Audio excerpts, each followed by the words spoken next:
Thank you for tuning in to another episode of Time Traveler's Handbook. Today we are going to be discussing Season 5, Episode 9, Cold Blood. Spoilers ahead.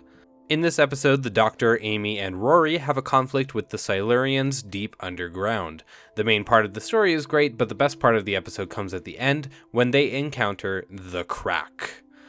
I feel like this is a good place to talk about the Crack, which is a repeating motif throughout this season of Doctor Who, and it even shows up in some of the later seasons as well. First though, some more context is given in this episode that I should highlight so you kind of understand why I'm talking about it now. First, when they encounter the Crack, the Doctor reaches inside and pulls out a piece of the TARDIS. The Doctor surmises that the Crack was caused by an explosion in time, which is why he reaches in to find the shrapnel in the Crack. We'll talk more about that explosion in a later episode when the explosion actually occurs, but the important piece of information here is that the Crack leaks time energy because of that explosion. This time energy ends up causing problems, for instance, in previous episodes when the Doctor was facing off with the Weeping Angels, who used the energy from the Crack to refuel themselves after a long time with no time energy to sustain themselves.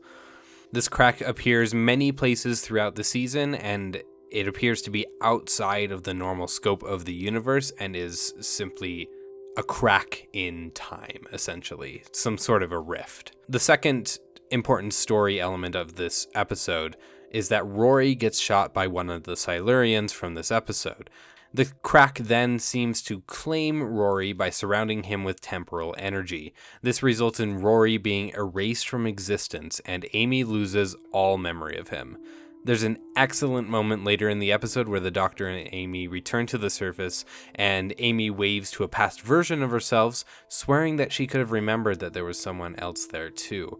And indeed, in the previous episode, this is a two-parter, she had waved at Amy and Rory from another time, but at this point, Rory had been erased from existence. We've talked about erasing people from existence before, primarily in the season 4 finale, where Davros uses the reality bomb to threaten the existence of everything in the universe. Essentially, something that has access to the whole of time can go in and manipulate it, and the energy from the explosion in the Crack is erasing things from time, just the same as the reality bomb was. The Crack seemingly randomly shows up through the course of the season and causes these kinds of problems. Erasing just a single person from existence really fascinates me. It's the ultimate way to get around paradoxes because getting rid of someone at all points in time can stop the possibility of that person doing something in the past that affects their future, or vice versa if they're able to time travel. As you can see in this episode, it also erases all hints of existence of the person, including memories of them, leaving holes where there should be thoughts in people that knew them. Someone could piece them together, maybe, or maybe them being gone from existence mean that they could never really piece that together, and you always have that little itch in the back of your mind. They turn into a ghost, a forgotten memory, without even a name or a face. And that's really what I find interesting about the Crack and what it does to a person that erases from history.